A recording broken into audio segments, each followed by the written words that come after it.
This is The Baseline, discussing the hot button topics of the NBA. Welcome, everybody. You're tuned to The Baseline. Cali, Warren Shaw discussing the hot button topics of the NBA. And this is our 2016-2017 NBA preview of the Southwest Division. 5 teams all hanging out, warring it out. It's like the Alamo revisited. San Antonio Spurs, though, nobody was touching them last season. 67 wins. Not even the closest team. 25 wins was the closest. Just phenomenal. Can they replicate greatness like they did a season ago? We will definitely find out. And to discuss this dynamic division, you know I got to do it with my right-hand man, 50 grand NBA aficionado, Dime contributor, right up on the illest websites, www.shawsports.net. Big Kahuna PNC, my brother from another mother, Mr. Warren Shaw, repping out of Fort Lauderdale, Florida. Holla back at me, Mr. Shaw. Was Nunzio really cheesing knowing that the Spurs dropped 67 wins in the NBA? Yeah, he was terribly excited. You know, that's our boy for people who don't know who Nunzio is and like, oh, what kind of name is that? But that's definitely our longtime friend and a longtime Spurs fan back to David Robinson days and obviously with Tim Duncan as well, too. And 67 wins, they fell short of their task, getting beat by the Oklahoma City Thunder. But, you know, they're retooled and reloaded, and we're definitely going to be talking about them and all the other teams in the Southwest Division. But as always, salute to all defense listeners of the NBA Baseline. Thank you so much for tuning in. As you said, man, previews they're coming in. They're rolling in heavy. Training camp around the corner as well media day, all of that. It's a great time to be an NBA fan, man. Most definitely, and really to throw, not to really dampen anyone, but it's also news as well too that it sounds like one of the greats is going to walk away from the game. Kevin Garnett has basically said, "I'm ready to hang him up," and will not find himself playing with the Minnesota Timberwolves. But what can be said about the big ticket, Shaw? I mean, the end of really. That next gen player. And, we've had many people on who have talked about what Kevin Garnett has meant to the game of basketball, what he's meant to this generation, what he's brought to the table, revolutionizing how the power forward plays the position, man. It's truly phenomenal. We're going to definitely miss him. Yeah, absolutely. KG is one of my all-time favorites. And even before he became, a Boston Celtic, just the way he played with the passion that he had in the game, and just the numbers he was able to put up throughout his career and be so consistent and just be a lovable teammate. Yeah, you hated to play against him, no doubt, but just one of those guys who will live in infamy for me. And I'm definitely sad to see him go. And just what a time, for NBA fans, like to see this class of players go out. And we're at the recording of this show. We're still waiting to see what happens with Paul Pierce if he decides to bow out as well too. But imagine the Hall of Fame class in a few years from now. KG, Tim Duncan, and Kobe Bryant. That's just going to be phenomenal, man. I think it would have been equally phenomenal if Ray Allen did the same damn thing, but the man too damn stubborn talking about want to come back and play. If he basically hung him up, he could be in the conversation of this class. Yeah, absolutely. And whenever he decides to officially make it, official, he definitely will be in there on first ballot as well. But yeah, that would be just sick. You could really make a starting 5, if you will, if you get Ray, Pierce, KG, Duncan, and Garnett. And Kobe rather to all go in at the same time. That's one hell of a quintet. Celtics fans would go absolutely bananas. I'm just actually looking forward to Ray Allen's mom with the classy T-shirt. The Hall of Fame time. That's what I'm looking forward to. Well, Ray says don't count him out just yet. He maybe appear on your, on your Milwaukee Bucks or another team that needs shooting, this upcoming NBA season. But salute to really one of the best to ever do it. And Kevin Garnett, man, I'm definitely going to miss that guy. It's hurting my heart right now, man. Hurting my heart. Definitely. Well, let's try to ease up the pain a little bit and really talk about this great dynamic division in the Southwest. And on board to help us discuss that in a few moments, we're going to have Indiana Pacers' Lavoy Allen, who's taking some time off before he starts getting on that grind in training camp. He's going to help us break down the Southwest division. So be sure to check him out in a few moments, man. So enthusiastically happy to have him on board to help do this. Once again, you know how to get at us. Get at my man Shaw at Shaw Sports NBA, or get at me at GameFace Lee. The show's Twitter handle at NBA Baseline.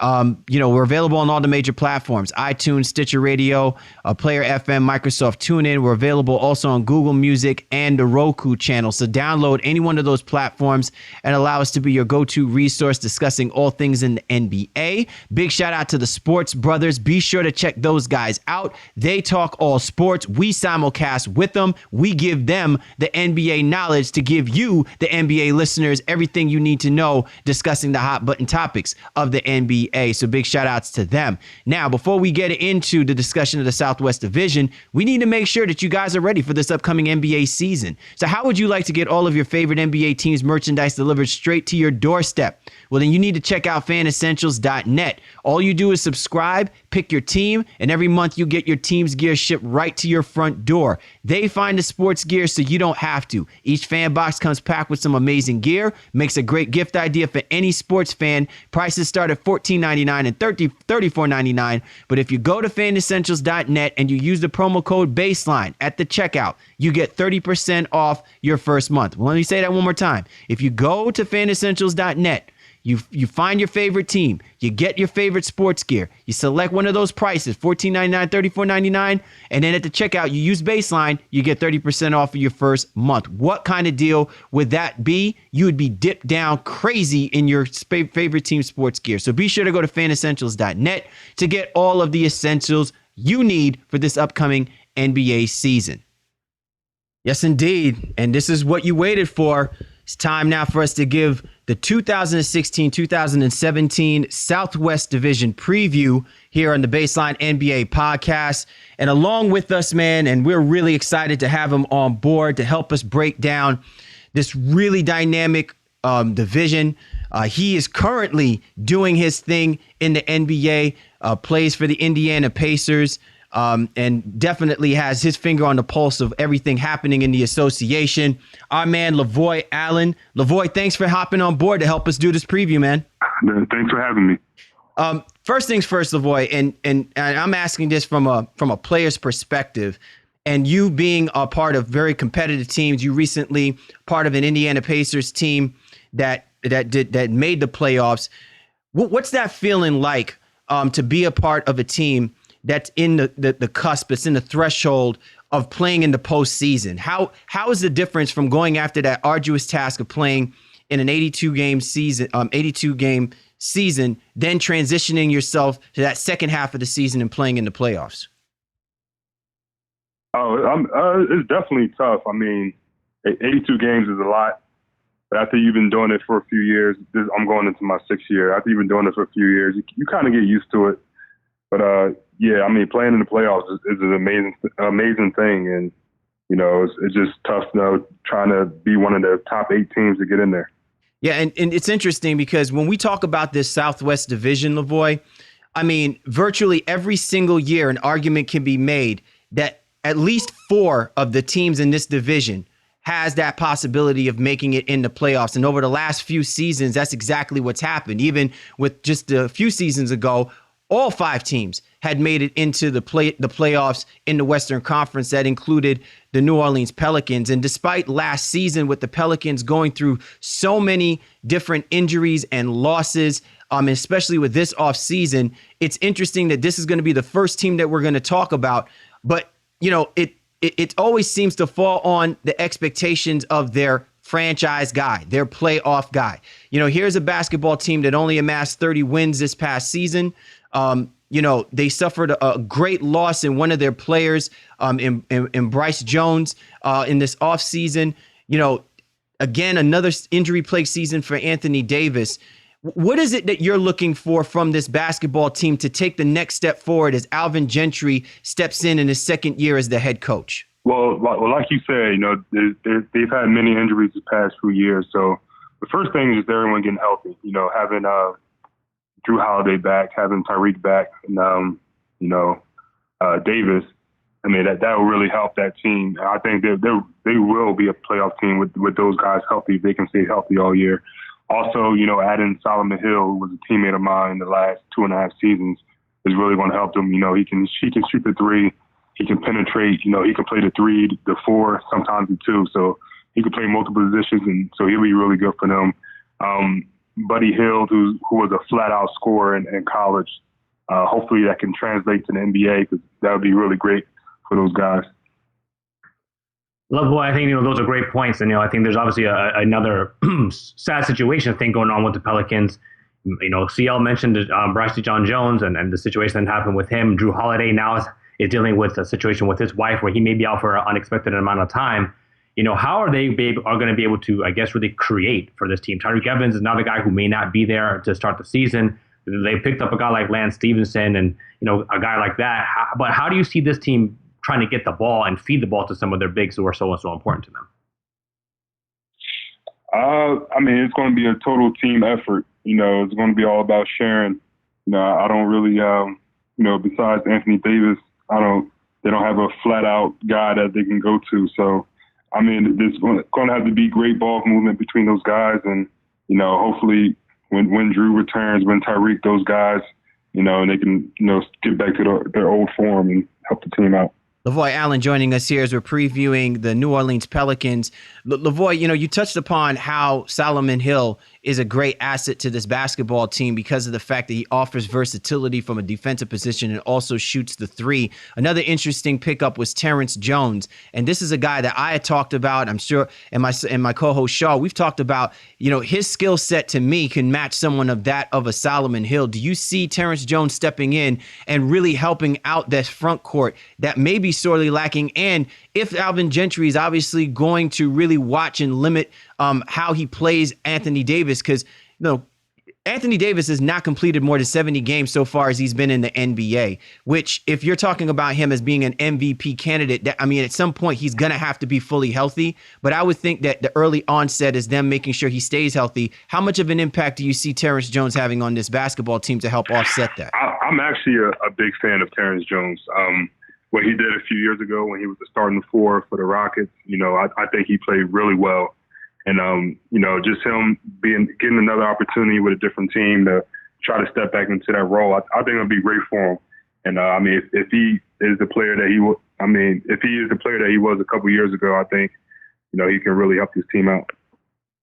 So you're a big man, and you've going against a lot of these guys, and they have a guy on this team, and obviously Anthony Davis is the leader here, but they have another big who, to me, is a little bit underrated. And I'm not talking about Omer Asik. I'm talking about Alexis Ajenka. That guy, when he gets minutes, he does a very, very good job. And when he was a starter last year, he put up plus minutes. And I think even the year before that, when Davis had another injury, he went up there and was averaging a double-double and, over a stretch of maybe 12 to 15 games. Talk a little bit about his play and how important he's going to be for this team coming off the bench. Yeah, he's going to be very important. You're going to need a big to come off the bench and, produce for the minutes that he's in. And I think last year, he really expanded his game. He started shooting a little 15 to 18 footer, and he was pretty good at it. So, he's going to be really big for them coming off the bench. You're going to need one of those guys. Lavoy, when you mentioned a little bit earlier before about Buddy Hield, and I think a lot of people here, especially, we're talking about the Emerald City. This is a city, a community that has really thrived on getting past hardships. Basically persevering through losses. And this is a team that has gone through so many losses, not just what you've seen on the basketball court, off the basketball court, whether it becomes from a franchise perspective or just from a community perspective. I think people are now really ready to lean on the miracle and the hope like they did with the New Orleans Saints when they finally won that Super Bowl. Can you see that from this Pelicans team, or is this still going to be a work in progress, over the next couple of years? Can you look at how this roster is comprised? Can you feel confident that this is a team that can pretty much do like how the Houston Rockets did a couple of seasons ago, which is overachieve given the talent that's on this roster? I really do like the talent on this roster, but I just think, the main thing holding them back will be the injuries. You don't really know, how's it going to go. But I think if everyone, stays healthy, I think there'll be there'll be a playoff team. Will they push for, going to the finals? I'm not really sure about that. It's tough to do that in the Western Conference with those strong teams. But, yeah, like I said, everyone stays healthy and those guys can, do what they do. I think they'll be okay. I look at this roster and I see a team that, like you said, is talented. Again, the injuries are obviously of concern. They did fill some holes. They got Tim Frazier to Langston Galloway, coming over from the Knicks as well too. And some guys who will be able to help them, in the backcourt. Etwan Moore, a guy you should be familiar with, playing in the Central Division last year as well. But they seem to have a lot of like-minded bigs as well too. So where, they just invited Robert Sacre to camp. Chris Copeland is invited to camp. No guarantee those guys make the roster. We mentioned Jenka. Dante Cunningham is on this team. Being a guy in a crowded situation, how important is it for these bigs and everybody on this team to stay ready? Because injuries do occur, as alluded to, but can this rotation really shake itself out where they can be kind of an alpha dog and then like the sixth and seventh man after those starters that come in? It's very important. That's how I kind of came up in this league was staying ready. My first year in the league, we had a lot of bigs, so. Two of our bigs went down, Spencer Hawes and Nick Vucevic, and I finally got my opportunity to play. So, you never know what could happen. So it's going to be very important for those guys to stay ready. The New Orleans Pelicans finishing with a 30-52 record last season, 13th in the league in points, 26th in defense. Hopefully they will definitely get major contributions from a healthy Anthony Davis and really the upstart in what could be a great career for shooting guard Buddy Hield as the Pelicans try to move forward after a disappointing last season. You're tuned to The Baseline. Cal Lee, Warren Shaw discussing the hot button topics of the NBA, our 2016-2017 NBA preview of the Southwest Division with our special guest, Lavoy Allen. Be sure to check him out on Twitter at Chef VO Yardy. That's at Chef VO Yardy. All right, let's go ahead and get right into the team that finished second to last in the division. And, talk about a team falling hard from grace. I don't think anyone had imagined 2 seasons ago that the Houston Rockets were a basketball team that was capable of playing themselves in the Western Conference Finals. So in many people's minds, seeing the emergence of the Cook, a.k.a. Mr. James Harden, and this combination of him and Dwight Howard, that this would blossom into a dominant combo package in the Western Conference. But little after a year, and really one of the more tumultuous seasons that a franchise has ever gone through, this team finished from going to amassing 56 wins a couple seasons ago all the way down to 41 wins and just basically breaking even. While they made the playoffs, much had to be done with this team. Much had to be done with this roster. So you can completely understand that the overhaul was in effect. Out is J.B. Bickerstaff, who played as the interim head coach after Kevin McHale stepped away as the coach at the beginning of last season. In comes Mike D'Antoni. The additions of Ryan Anderson and Eric Gordon,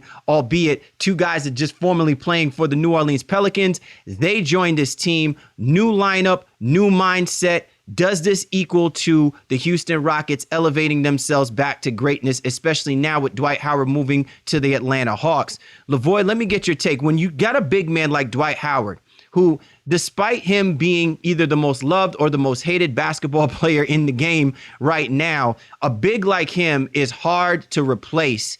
How does a team like the Houston Rockets pick up the pieces knowing that they don't have that kind of guy playing that 5 position like they've had a couple of seasons ago? I think they picked up some pretty good guys. I like Nene, when he played for the Wizards. Tough guy to guard in the post. He's not as athletic as Dwight Howard, but he can really do some things on the offensive end.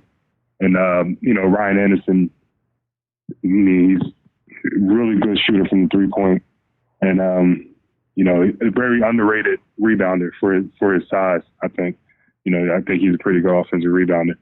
And so they got a couple of guys who not do what Dwight Howard did, but I think they can make up for it.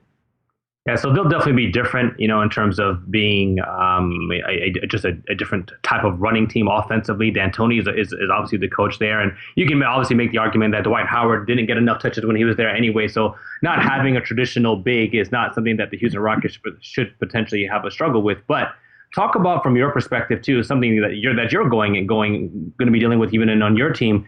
How will this team, do you think, respond to having a new coach in Mike D'Antoni? Obviously, a new system. You're going through the same thing on the Pacers. Moving from Frank Vogel to Nate McMillan, although McMillan was an assistant there. But just talk about what that's like for a player and what it might be for the Houston Rockets, having now another new coach come in and then trying to instill their system while still trying to be competitive in a very, very competitive Western Conference and Southwest Division? I think the system won't be that much different than what they're used to playing. I always thought Houston, was a fast-paced team, and that's what Mike D'Antoni is known for, being a high-powered offense, being one of the fastest offenses in the league. So I don't think they're not going to really take a lot of time to get used to his system. So I think it'll be okay.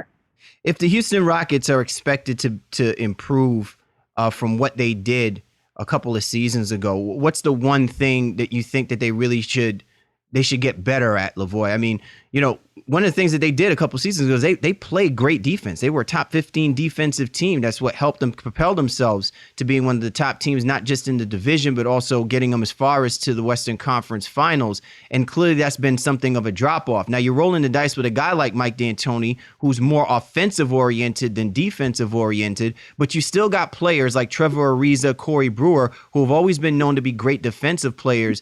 Do you think that it's more that they need to score the basketball more, or are they going to get back to what made them as good, which is playing sound enough defense to keep them relevant in these games? Well, like you said, Mike D'Antoni isn't really known for producing the best defensive team. So they just got to, just come together as a team, and just decide that they're just going to do it. Just decide to lock down and play defense. The offense is going to be there. When you have James Harden and Ryan Anderson, Eric Gordon, Nene, guys like that. I mean, the offense is definitely always going to be there. They just have to decide to come together as a team and, just want to play defense. What's your impression of the guy who will most likely be taking the most of the minutes from Dwight Howard and Clint Capella? He'll be going into his second year or third year, actually. What is your impression of him and his maturation process through the NBA thus far? I think he's a pretty good defensive big. He can block shots. He runs the floor very well.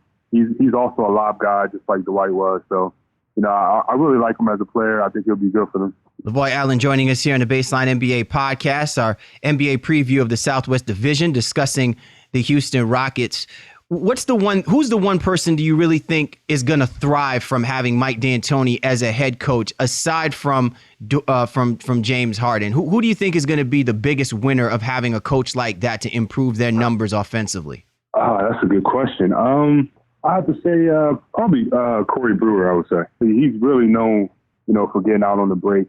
That's how he gets a lot of his points is going on the fast break. So I think that really helped him. Do you think that Corey Brewer may actually surpass Trevor Ariza as far as, playing minutes, or are you seeing him from the capacity of being that primary sixth man that comes off of the bench that D'Antoni is going to lean on, same way that he was leaning on Michael Beasley now that Beasley got traded over to the Milwaukee Bucks? Yeah, I can see him as the primary sixth man coming off the bench. So when you look at the other guys on this roster, and we've talked about some key contributors, looking at a guy like KJ McDaniels, who's been there for a couple of seasons now, hasn't really gotten his chance, Montrezl Harrell, what's your opinion of those couple guys, Sam Decker as well? Do you see any of those guys who haven't really cracked the rotation on a regular basis being able to be impactful in this upcoming season? Well, that's the thing about, the summertime. I'm not around those guys. I don't know how much they've improved. So, once training camp comes around, it's pretty much fair game. Some guys can come up in training camp, some guys can fall. So, it all depends on, how much they've improved this summer. And I think, anything is fair game. Lavoy Allen joining us here on the Baseline. When you think about this basketball team only amassing 41 wins, and now you have Mike D'Antoni as a head coach, do you see that win total can actually increase? Or do you think that because of what they may have lost in Dwight Howard and maybe the onus being more on James Harden to be the facilitator, to be the creator, to take more of an onus with scoring opportunities, even though I know he's got Eric Gordon and Ryan Anderson and those guys, do you think that they may possibly take a step back from the wins because of this type of change in the system, in the way that D'Antoni may run it? I can see them improving on their 41 wins from last season. The rumor was there was, chemistry issues between the team last year, which is, everyone was saying was the main reason why they were struggling. So, I look at the guys on the roster now, they're all known as pretty good guys. So I can really see the chemistry being better this year and them improving upon last year. So when you talk about the improvement this team may make, a lot of people are looking at James Harden, the beard, as a potential guy who could maybe get his first MVP award. Do you see him as a viable MVP candidate, like someone who's definitely going to finish in the top, maybe one, two, or third, one way or the other? Because I think this is definitely going to be a season with nobody else there in D'Antoni's system. What are your thoughts on Harden's MVP candidacy this year? You still got Steph, you still got LeBron, you still got KD, guys like that. So, I could definitely see him being in the top 5. Well, the Houston faithful are definitely going to see a lot of James Harden in this Mike D'Antoni offense. I can clearly see probably averaging somewhere closer in the upper 107s, 108s, as long as that ball goes through the hoop. So this is a Houston Rockets team that can clearly be an offensive threat to anyone else, especially in this Southwest division, which if you look up and down, the staple mate for them was if you're a good team defensively, you held your own. And so if they figure out a way to score more points than teams like the San Antonio Spurs, Dallas Mavericks, or maybe even the Memphis Grizzlies, they certainly are giving themselves an opportunity to be one of the top teams in the Southwest Division. You're tuned to The Baseline. Cal Lee, Warren Shaw, discussing the hot button topics of the NBA, our 2016-2017 NBA preview of the Southwest Division with our special guest, Indiana Pacers' Lavoy Allen. Be sure to check him out on Twitter at Chef VO Yardy. Okay, let's go ahead and talk about the team that finished third in division, a team which, a lot of people probably walking in said this could possibly be the end of an era. Grit and grind. This is where, the Memphis faithful leaned heavily on the combination of Marc Gasol, Zach Randolph. Oh, they had another little sidekick by the name of Mike Conley. Well, given what happened last year, and really, you could have made an argument that Dave Yeager as the head coach should have been considered as one of the top 3 candidates for coach of the year, given what he did to maintain this basketball team to be able to play in the playoffs, to get themselves positioned to stay in the playoffs with a roster that was pretty much like a turnstile. And now, with so much fluctuation taking place, Yeager no longer the head coach. They bring in the new coach, Dave Fizdale. They signed Mike Conley to the biggest NBA contract literally in history. So much is going on, and the biggest question still begs to differ. What does this mean for the Memphis Grizzlies? And Lavoy, you're big, man. I know that you like to roll with the big boys. When you talk about this combination of Marc Gasol and Zach Randolph, how much of this now really falls on, is this the end of that era, given what's happened to these guys last season? No, I don't think so. I think those two are still the main guys. And for me being a big, this is one of the teams I absolutely dislike playing against because of those two guys. And, that's what they're known for the past few seasons, the grit and grind, go in the post and play out off of those two guys. So as long as those two are still there, I think that's the direction they're going to go to. Do you, or I should say, how did you feel, as a player from the outside looking at this team, and they've lacked shooting for a long time now, and they go out here and add a guy like Chandler Parsons. What type of improvement can he add for this team as a shooter and as a playmaker? What can you say about Chandler Parsons and what he can do for the Memphis Grizzlies? He can do a lot for those guys. He can shoot the ball. He has one of the best shot fakes in the game, and many people fall for it. So he can get in the lane, produce. He can finish at the rim. So that's a very good pickup for those guys, and I think it'll really help. One of the things that I saw from Chandler Parsons, Lavoy, in his early seasons, was playing with the Houston Rockets. He utilized his long frame. He was fairly thin, and it looked like as he was coming, once he signed that deal to play for the Dallas Mavericks, it looked like he put on a little bit of weight.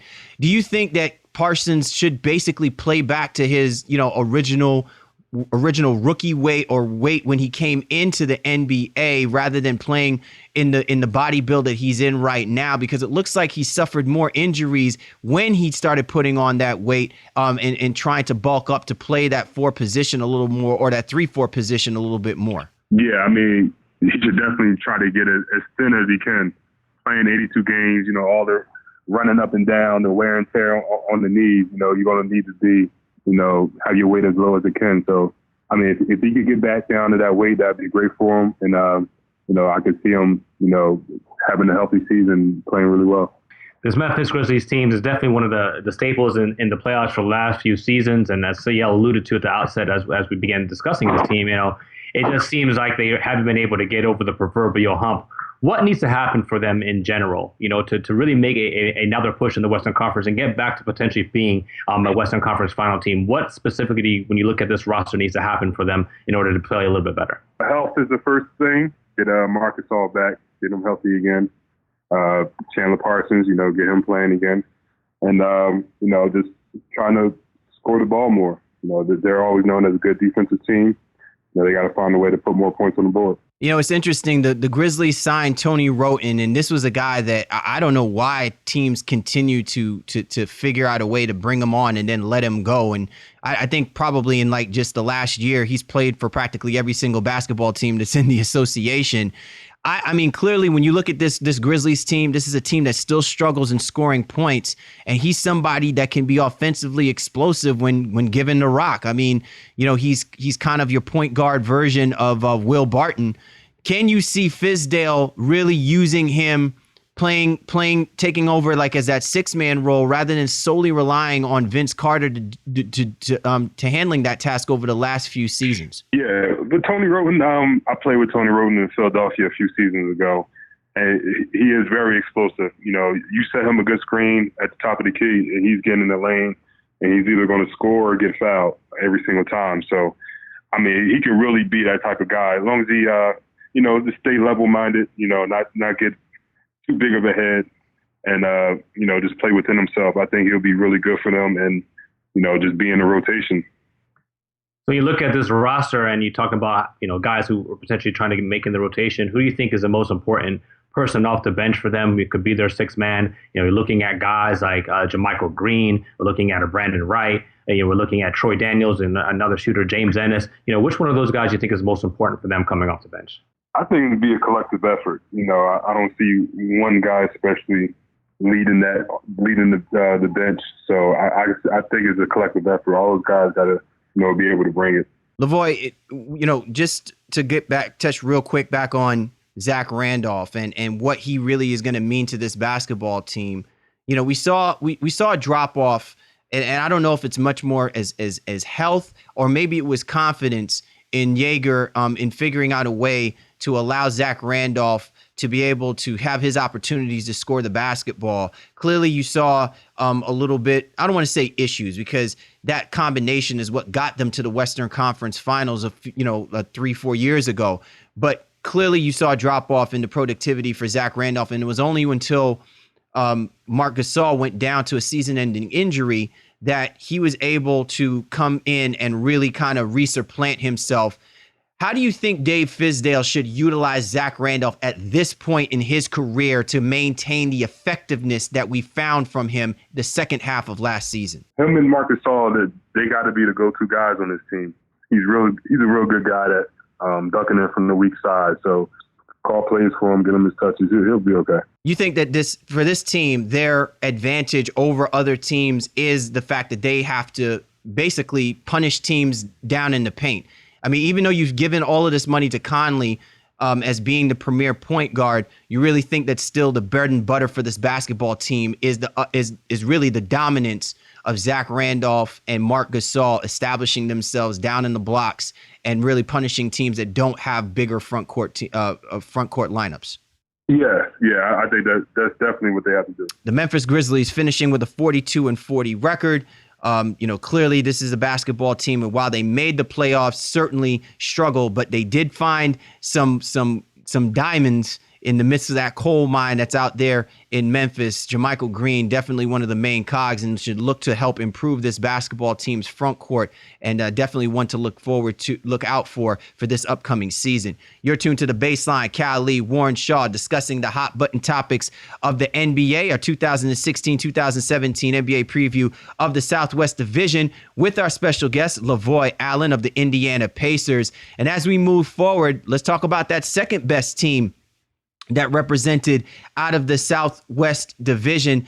And look, the Dallas Mavericks, by all accounts, really, I'm sure in many people's minds, there was no expectation that they were going to be as as good as they could possibly have been given the roster, the lineup, the injuries. I mean, this really could be like what you can basically speak on with the Southwest Division. If all their players could actually stay healthy, the number of wins and the disparity between the top team and maybe the last place team might be a little bit closer than what we've seen. The Dallas Mavericks finished with a 42-40 record themselves, but clearly is not indicative of really a team that struggled down on the back end to get themselves in the playoff position that they're supposed to be in. So when I think about what Rick Carlisle has to work with, again, now they don't have Chandler Parsons. They don't have David Lee, who really was kind of like a godsend for them in that second half of the season. No Jaja Pachulia. That whole moniker of working with less to get more might not play off the same way that it had this past season. Lavoy, when you think about this Dallas Mavericks team, man, what's the first thing that comes to mind? And you have a guy like Rick Carlisle as the coach with this unit, and a legend like Dirk Nowitzki that's saying, "Wow, these guys can do what they did last year. They can do it again this year." Dirk Nowitzki himself, the guy is a future Hall of Famer, and it doesn't look like he's slowing up really anytime soon. So, he's still going to be the go-to guy. Very, very tough guy to guard, and I think he's a very good leader for them. So we've talked about a guy like Harrison Barnes on our team previously, on our show previously, and what his role was in Golden State. And now coming over to the Dallas Mavericks and playing behind a guy like Dirk, how do you think Barnes is going to fit on this team in terms of accepting a role and eventually potentially carrying the mantle, if you will, of being their next star? I don't want to say superstar. I don't want to go that far, but Barnes definitely has talent. How much do you think he's going to develop on this team this year, especially playing with Dirk still on the roster? I think there'll be a lot more opportunity for him this year, having to play with Steph, Clay, and, Draymond. There'd be a lot more opportunity for him. They paid him the big money for a reason. It might take him a little time to develop into, one of the go-to guys eventually. So I think it just needs a little bit of time, and I think it'll be okay. For the Dallas Mavericks, Lavoy, I think it was greatly important that they were able to re-sign Darren Williams again. And, clearly you can see that without Darren Williams, this basketball team would be struggling to find that point guard to be able to facilitate the basketball to Dirk Nowitzki, and now their newfound acquisition in Harrison Barnes and Andrew Bogut and those guys. How important is Darren Williams? And do you think last season was kind of a redemption season for him, given the scrutiny that he was under playing when he played with the Brooklyn Nets? Yes, it was definitely a redemption season. He had a tough couple years with Brooklyn right before he arrived in Dallas, and I think he just needed that fresh start to get back to his old self again, and that's exactly what happened last year. He was like the Darren Williams that we all used to know, and as long as he comes back healthy, again he'll facilitate for those guys, and wouldn't be a problem for them to improve on their record from last season. So they have made some improvements in general, and some of these things I think are going to come from even just within, not even just additions that they made to the roster over the season. A guy like Wesley Matthews, coming back in year 2 from his surgery, I think he's going to have a much more productive season. But a guy who I really liked coming out of college was Justin Anderson.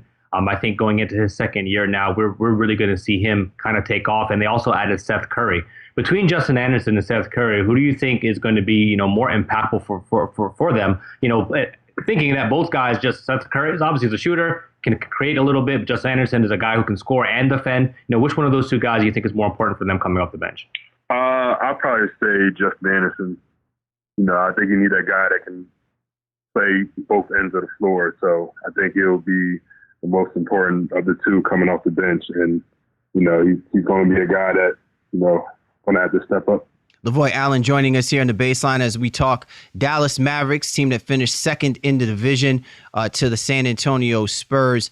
Lavoy, you're our expert on the bigs, man. One guy that I saw really kind of step up and make a name for himself, Salah Mejri, and it's Mejri. And to me, I know why they did the deal to get Andrew Bogut. But I also said to myself that I don't know if whether or not they can be completely disappointed, because now they have an emerging big and they've got a veteran big to help this guy learn to be an emerging center in the NBA. Did they find a diamond in the rough in Salah, man, in what you've seen last season, man, and what he was able to do for the Dallas Mavericks down the stretch, especially during critical moments when Zaza Pachulia was injured during the course of the season? He looked really good to be playing that 5 position for the Dallas Mavericks. Yeah, I think he played very well, when he got the chance to. And, let's just see, how he will be able to do it over a full 82 games. And, but like I said, he played really well for them down the stretch. I thought when we played against those guys, he wasn't in the rotation, so I never got the opportunity to play against him. But from what I saw, I liked what I saw. Rick Carlisle is a great coach. I think, nobody can dispute that. Great at masterminding an offense, great at masterminding a defense and trying to hide guys who may not necessarily be able to defend. But, I think from a talent standpoint, they have some guys who were really looking to emerge. We already talked about Justin Anderson. We obviously talked about Seth Curry. But what's your impression of Dwight Powell, man? I think this is a guy who was a steal, when he came over in the Rondo deal, and he really was a throw-in, and he really is the only holdover from that trade initially. What's your impression of Dwight Powell and how he's been able to matriculate through the NBA? Oh, I like him. Very energetic. He runs the floor well. He attacks offensively. He's one of those bigs that you go out there and you hate to try to box out because he's all over the place and hate having to defend him. But I like him as a big. I think he's going to be really good down the stretch for them. And yeah. Who do you think? Lavoy, who do you think is going to stand to have an explosive offensive season? Like, we know Dirk is going to be Dirk. He's going to be the legend. He's going to shoot that basketball because arguably he is their best sharp shooter. But who is it that's next in line that really could have the opportunity to kind of stand out and kind of carve his name? Do you see it more being, Harrison Barnes?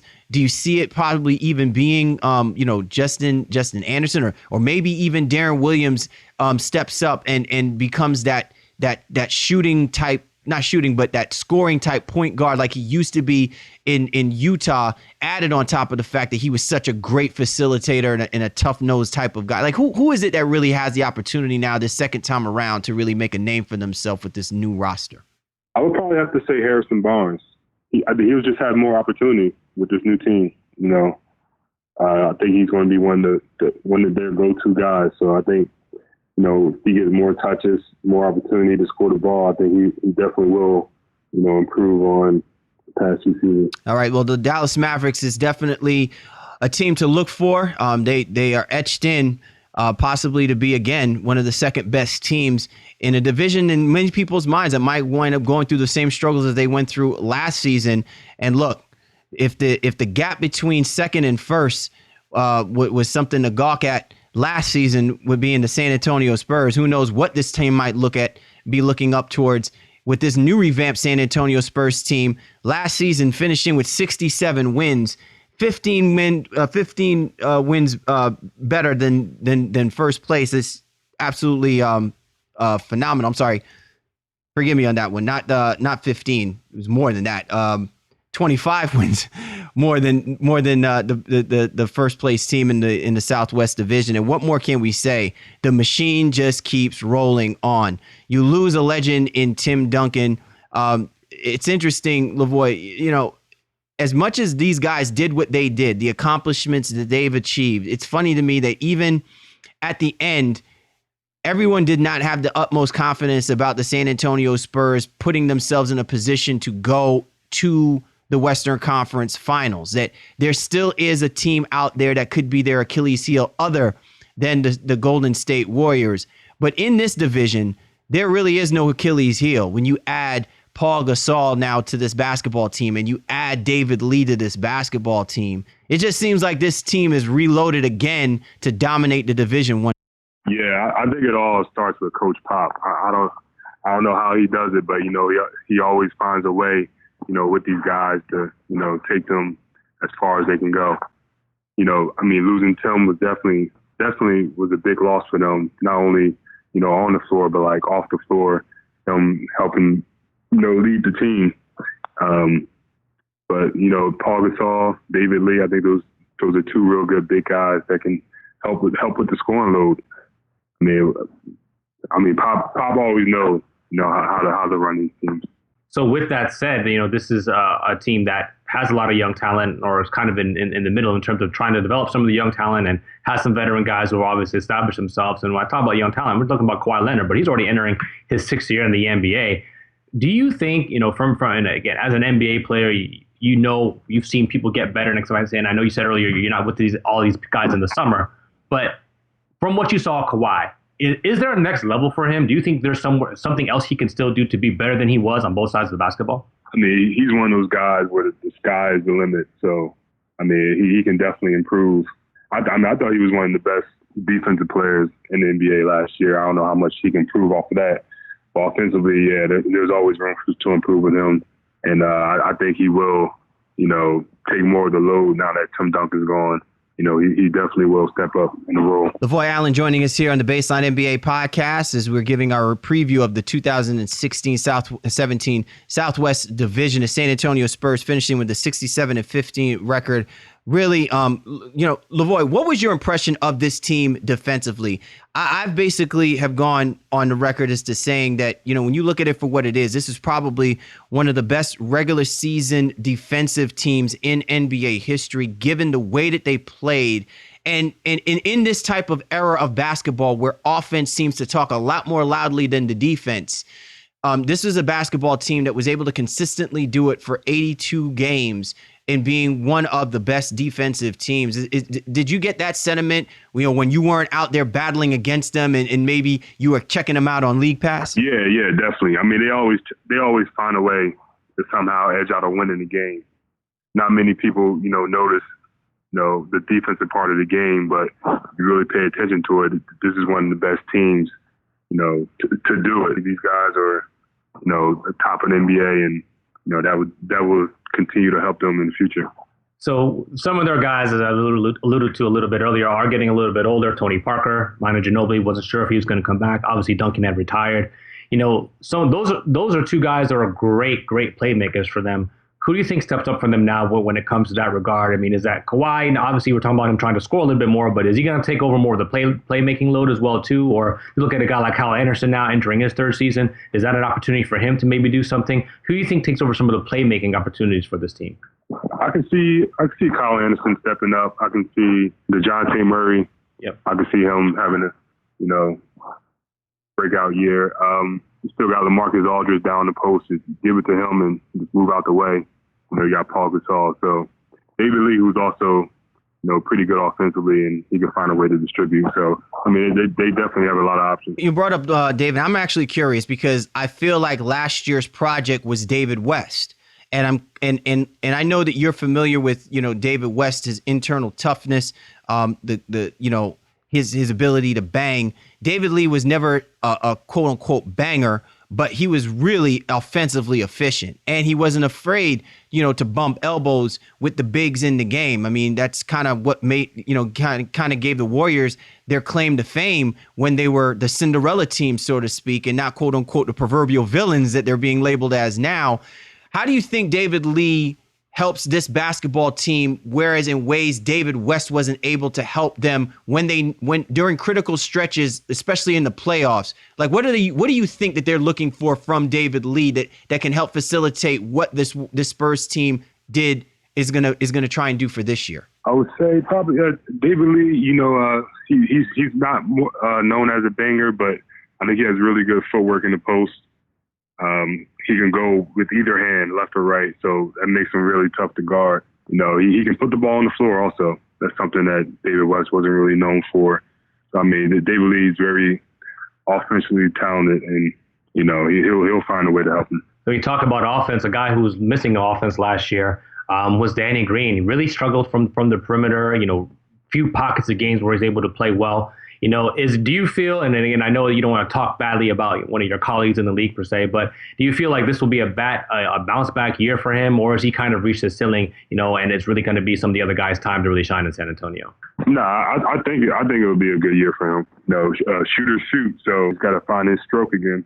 When you look at this basketball team with Tim Duncan, who really did not play nearly as many minutes as I think we're used to seeing from him, which is kind of a telltale that, he was obviously getting ready to kind of walk away from the sunset. Now you see you're bringing in Paul Gasol, who clearly has shown that he's not slowing down anytime soon.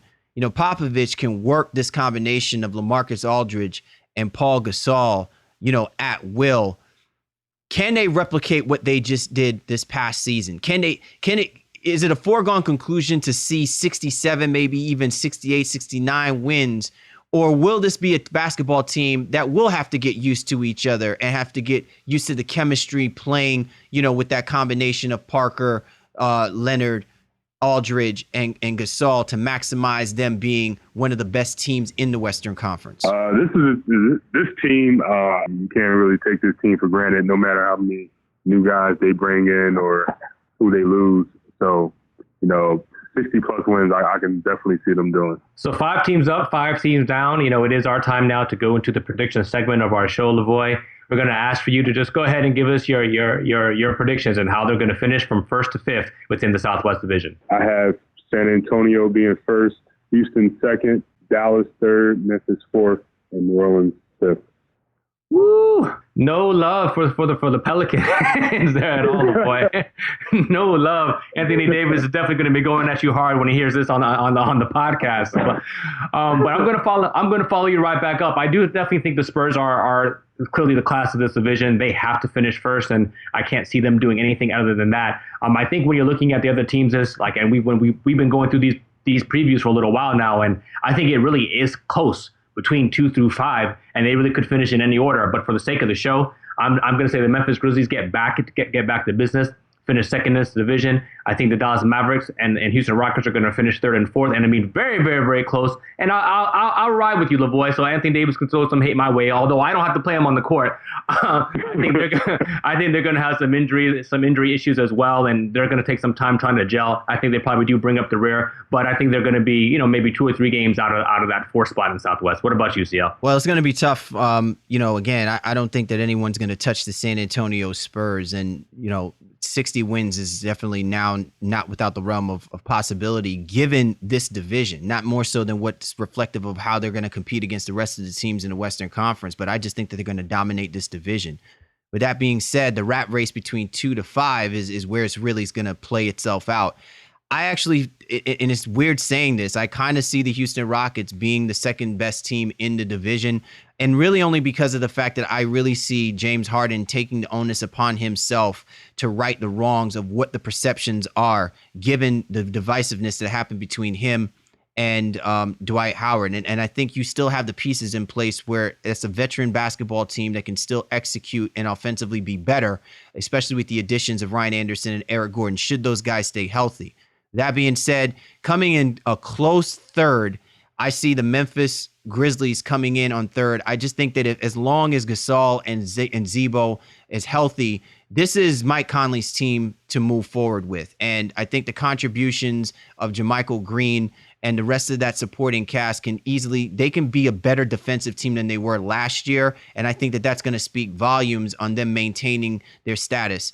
That being said, the Dallas Mavericks then follows up right behind. I just feel like it's going to be a struggling curve for Harrison Barnes. And without Harrison Barnes, I don't know where else you look to except for relying on Dirk Nowitzki, who you've seen from last season, the amount of shots that he gets, the emphasis on containing him. And then after that, who do you go to?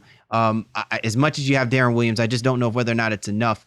And then, I really think that this is going to be another patchwork orange project for the New Orleans Pelicans. That while you have arguably one of the best players in the game in Anthony Davis, if he can't complete more than 70 games a year and you still have guys that are coming off the shelf to come in and contribute sporadically through the course of the season, I don't know how that continuity is going to equate wins in this type of division, which is still a tough division.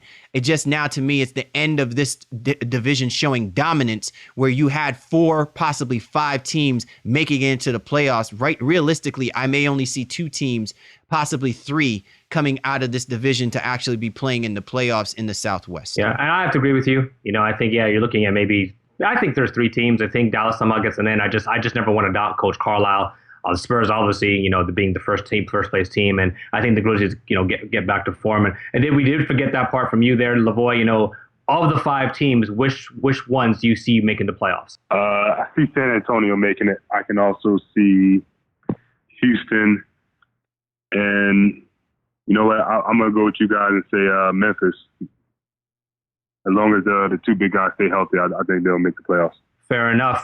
So I know you got to get out of here, but a couple questions we just want to ask you about your career before you get on here. We'd be remiss if we didn't, give you some shine here, man. And thank you so much for joining us and doing the Southwest preview, bro. With your situation now, a lot of changes in Indiana, brother. A lot of things that have changed, a lot of turnover and roster and the coaching and everything like that too. How have you remained positive, and what have they told you about what your role is going to be this year? As you try to matriculate, a lot of new guys even coming in playing your position, like Al Jefferson and Thaddeus Young and things like that. What have they told you about your role and how you're going to move forward this season? Well, Miles Turner and Thaddeus Young will be our starting bigs, and then coming off the bench, you got Al. I might get in at the 4, but also you got TJ Miles, who will also play some at the 4. So it's really, just a battle, training camp, preseason to see, to really try to see how the roles will play out. So I'm gonna be vying for a spot during the preseason. Yeah, I think that's an excellent point. I think we've had some conversation before, and in the system, Indiana system, where Vogel was very pick and pop friendly. Now with Nate, you may have some more traditional post-up opportunities. Is there a situation in which you prefer a little bit more? Do you prefer to be a little bit more on the block, or do you prefer to be out there shooting that, that 12 to 15 footer? I prefer out there shooting, but with what they're saying, how we're going to be a team that runs up and down, I don't think there'll be very many, post opportunities, either way. So play right into your hands then. Yeah. So, and then I didn't mean to cut you off, but you mentioned something earlier in the show that I thought was, very, very interesting to me, talking about the Rockets and their perceived chemistry issues. Now, you don't need to talk about them specifically, but have you been on the floor and have you seen that in other teams where you see guys are not gelling? And is that something that, you lick your chops up, as an opponent, like, we can really go at these guys because they're not riding, they're not cohesive. Is that something that you've seen out there being in your time in the NBA? Oh, yeah. I played on a team like that, where, our chemistry wasn't really there. But playing against the team, most of the time you can see it, while they're out there on the floor, and that, you already got the advantage right away. So you try to go at those guys and try to get them out of the game early. Lavoy, look, I would be remiss without asking you, how deep does the trash talking go? I mean, how deep does it go, man, are we talking like Odell, Josh Norman like type trash talking, or is it more like that mutual respect? Like, you talking now, but we're going to go ahead, get together and have a steak. Like, are there guys that, trying to get up in your head, you get back at them, and afterwards, we're not swapping jerseys when the game is over with? Well, guys don't really try to trash talk me, mainly because you're a yardie, that's really why. Yeah, it ain't nobody trying you because you're a yardie. Yeah, I know that.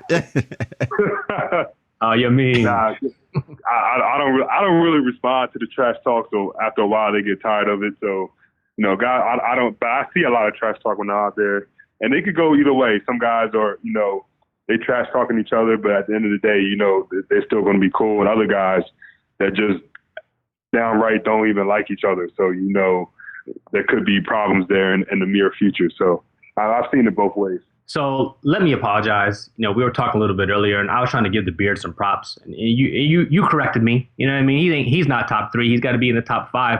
But where's your man Paul George going to be? In the MVP conversation? Is that who your favorite is? Going into the season, potentially take home that award? Yeah, he's my favorite. I think the main thing is with the MVP races, it's mainly how the team does, and if we rally behind Paul and we one of the top, 3 or 4 teams in the league, that would really put him in a good position to win that award. But no qualms there with that, Lavoy. I think Paul George is definitely a guy, on the cover of NBA 2K, and it really is going to be about team success, whether or not he wins that award. But this team right now, when you were chilling out in the off season, working on your game, were you happy overall with the moves that were made? Getting a guy like Jeff Teague, to kind of get you the ball. I don't know how close you were to George Hill or whatever the case may be, but a lot of changes and roster movement. What's that like for you as a player that's on the roster saying, okay, you know what? Do you sit back and say, well, what are they doing? Or are you happy with all the moves that they've made? I'm happy with all the moves. I'm really a team first guy. They make moves that will make the team better, but also, diminish my minutes. I'm still happy either way. So, and that's exactly what I think he did with, getting Jeff Teague, who's, he can get in the lane at any time, distribute or score the ball. And getting Thaddeus Young, who's one of the fastest foremen in the league. He gets up and down the floor. He can also rebound. He can do a lot of things.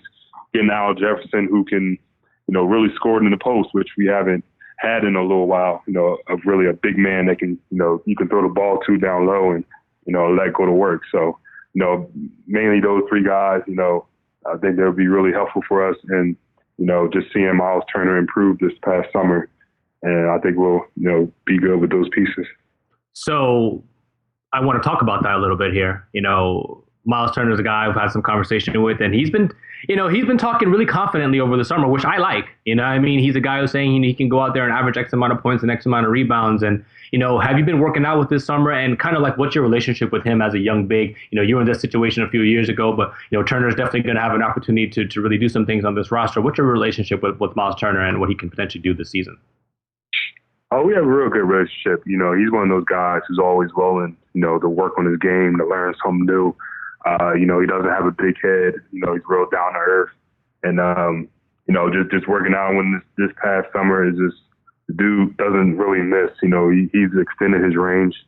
And I haven't really seen him miss that many shots this past summer. So I'm really excited about what he will do in year two. And I feel like he's definitely one of the main pieces going forward that will help this team. So wait a minute, you're saying he's been beating you in one-on-one workouts in the summer? Are you saying the Miles Turner has edge on you? No. I'm rarely guarding him. I'm really guarding the 4. He's playing the 5. But when I do guard him, there's not many shots that he do make. So. Oh, you giving him that work? Yeah, I'll be giving him that work a little bit. You can ask him the next time you talk to him. That's what's up, man. That's what's up. All right, he is the man. And what an opportunity for ourselves here on the Baseline NBA podcast. Lavoy, man, we really appreciate you hopping on board, giving us insight on your perception of what's going to happen out there in the Southwest Division, and also giving a little bit of insight on that team that might actually give the Cleveland Cavaliers a run for their money this upcoming season, man. I appreciate y'all having me. Yes, indeed, Shaw. Isn't it amazing, man? A few years ago, we were talking about how richly competitive this Southwest Division has clearly been. And I know we didn't really have much of an opportunity to talk about this, but I feel like a lot of scrutiny is going to start falling on the general managers in this division. Guys like Dell Demps, Wallace. I just feel like, we're going to start questioning, are they putting together the right roster to make these teams competitive? Look, I understand that the Spurs are on another stratosphere, but I also, and Daryl Morey as well, too. You could throw him in the mix in this. But I really do feel like there seems to be some questionable moves being made. And whether or not they're flying under the radar because these teams have not been successful for an extended period of time, you start to get the notion that if these teams really don't start playing up to a competitive nature, that it's always just going to be the Dallas Mavericks and it's always going to be the San Antonio Spurs. You're going to have to start looking at the organization and the culture that they're bringing in as to why the talent just doesn't seem to add up to the wins. Yeah, it's a tough situation, I think, for some of the lower teams in this division, especially you look at New Orleans, who consistently is fighting through injuries, even with their main star and potential perennial all-star candidate, or sorry, MVP candidate, and Anthony Davis. These general managers really do have a tough time. And if you're looking at Nelson in Dallas, what is the right time to break things up? They're trying to stay loyal to Dirk Nowitzki, but this is a team that they can't seem to draft or get the big name free agent to go alongside Dirk on a regular basis. So that to me is where these GMs have the toughest issue, because even looking at Memphis, like you mentioned with Wallace, when do they give up and start anew? And I don't know that this will be the year, for either one of these teams per se, but there's definitely some questions when it comes to that. Yeah, I mean, look, let's take a look at the Pelicans, right? They have the opportunity. They draft Buddy Hield, and I almost feel like they're hoping and praying that Buddy Hield, is quintessentially becomes that sidekick superstar to Anthony Davis. I know that, they're still, they got their hopes up for Drew Holiday, but clearly you've seen that, and this probably the one good thing that the Philadelphia 76ers saw in Drew Holiday is that the guy is just injury prone. As talented as he is, he can't stay healthy. And I don't know if whether or not that's going to be a combination that's going to equate to success, much needed success in New Orleans. A franchise that clearly has seen, has been on the back end getting backslapped when it comes to specific trades that need to take place. So one of the things I think that becomes important if you are the Pelicans is you really got to maximize the potential that your team reflects when your players are healthy. And no, it's a lot of it is on the shoulders of Anthony Davis and him being healthy and things of that nature. But I really do feel like the draft class in these next couple of years are going to be tantamount to the reflection of where the Southwest Division trends to moving forward. Yeah, you're right, and it really is. Three teams specifically that you just mentioned. I think Houston is is another state of flux too. We didn't talk about them. Meanwhile, the Spurs keep chugging on, right? Like they seem to have no issues. Just plug and play, bring in some random European guy, bring in some second round draft pick, and they actually assimilate and play well and become contributing members of the rotation, for the next, 5 years, it seems like. So, it seems like this is going to be the San Antonio Spurs division to lose for a little while, especially with LaMarcus Aldridge and Kawhi Leonard being the dynamic duo that they're going to be. Adding Gasol is a huge addition to that, obviously. But I am worried about what they're going to do at the point guard position and how they're going to play make from here on. But hey, they got a gift horse when Dejounte Murray fell to them, in the draft as well, too. So the Spurs keep on Spursing, if you will, and that's why they're the class of this division. The Spurs keep on Spursing. Nice. I like that one. Sure. What was that one that I gave you? Weeks ago? Oh, no, a while back. Oh, man. It was my moniker. I figured you would have been calling me out on it like every single time. Oh, no, I think I try to forget some of those. 12 o'clock or something like that. Oh, noon o'clock. Noon o'clock, exactly. Yeah, for sure. That's what we're expecting. That's what we're looking for. Keep on Spurs in that noon o'clock. At noon o'clock, exactly. There it is. But nonetheless, man, there's some hidden talent there, and hopefully these guys will give their opportunities to shine and usher in a new generation. I mean, there's some legendary players ready, that have opportunities to kind of walk away from the sunset. I don't know if it's going to equate to them, winning that one last championship unless some major move is being made. But clearly the best team that everyone is going to be looking at is the San Antonio Spurs. So smile, Nunzio. Ain't nobody knocking off the top dogs in the Southwest out there in San Antonio anytime soon. We'd like to thank our man Lavoy Allen for hopping on board with us. Great opportunity to have him help us break down this Southwest division. It's definitely going to be a must-watch division as well, too. Some really great teams with a lot of opportunity to give themselves some shine, and maybe even one player who had what can be considered an MVP-like type season can replicate himself and put himself in that conversation, Mr. James Harden. So it'll definitely be must-watch television out of there. For the Baseline, Cal Lee, Warren Shaw, we appreciate you guys, and we do. So we'll catch up with you next time.